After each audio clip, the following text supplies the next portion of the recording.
What's going on, guys? And today we're going to be talking about Bayonetta from the Nintendo Switch. Now, before we get started, many of you guys are probably thinking, how do you have a physical copy of Bayonetta for the Switch? It only came out digitally, and you guys are right.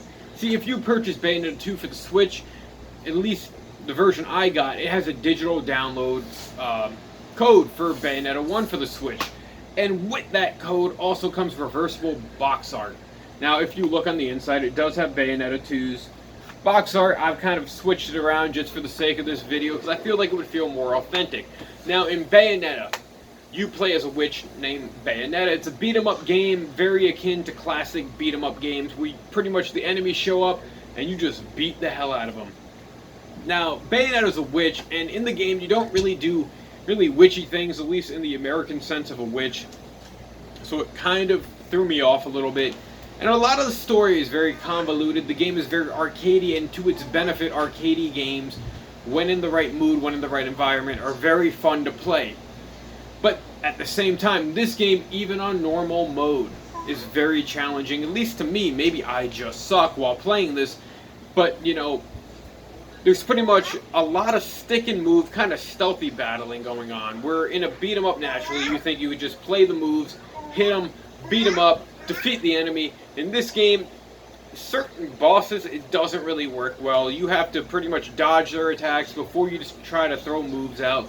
Towards the end of the game, there's a boss fight in general where, to me, the first couple times I played it, I was just trying to obliterate the boss, and it didn't really work, and you really had to dodge his attacks before you even launched out any type of move. Now, this game, don't get me wrong, it's challenging, but at the same time, it's fun. The game itself is only about 12 hours long. It's a really pick up and play game, and on the Switch it works fantastic because the Switch is great for pick up and play games. The fact that it's a hybrid console versus portable works really well in Bayonetta's favor. Now, this game originally came out in 2009 for the PlayStation 3 and the Xbox 360. I have yet to play, and I don't know if I'll ever play those versions of the game, but the Switch version just looks fantastic. The music is cool, the dialogue's cool, the game's a little edgy at points, which I dig. It definitely earns the, I think it's a mature rating that it gets. Yep, it's an M rating. And the game itself is just very fun to play. It reminds me of games such as almost like Streets of Rage to an extent. Not for the fact that Streets of Rage was 2D and this is a 3D game, but for the fact that the game itself is pretty much a game where you have to attack like many beat 'em ups, but you're kind of, like I mentioned, stealthy with the way you do your moves. It's cool. Bayonetta has a thing called Witch Time, which slows down the enemy's attacks. You can just kind of annihilate them.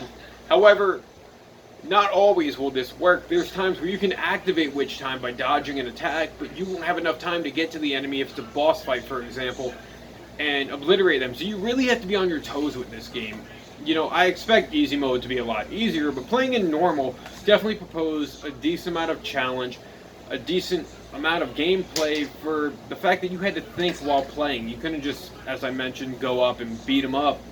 Even though this is a beat 'em up, Bayonetta in itself is a very interesting game. I've heard Bayonetta 2 is a lot more polished. However, if you guys have the shot, I would definitely say pick this game up. It's definitely worth the play. It's fun, it's challenging, it'll keep you on your toes, and the dialogue, plus the characters you meet, it all kind of spans together in the way it appeals to a casual gamer, but at the same time a hardcore gamer, I believe, will love it at the same time, guys.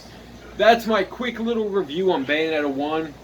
I usually go more into my reviews if it's a physical disc or cartridge for the Switch's case. This is a digital download. It's not that long of a game. You can pick up witch hearts. You can pick up lollipops, which are healing items and whatnot. However, this game, to me, definitely feels like a game that, if it was in the arcade, it probably would have succeeded gratefully for the fact that people would have probably got mad when they died, threw another quarter in, and decided to keep playing. And, you know, for that matter, I believe this game is a very fun game to play. You should at least play it once in your time. If you have, leave your thoughts down below. That's where I'm going to leave you guys on this review. As always, like this video, share this video, subscribe to the channel, go check out all my other videos. Until next time, guys, see you, bye. Check out Bayonetta for the Switch and Bayonetta 2 for the Switch as I go ahead and reverse this reversible cover back to Bayonetta 2 because I feel like the fact that Bayonetta 2 came on the cart and I just beat Bayonetta 1, this should be the predominant box art that I have going. But for that matter, until next time, you guys can wait for my Bayonetta 2 review when it comes. See you, bye. Leave your comments, share it, subscribe.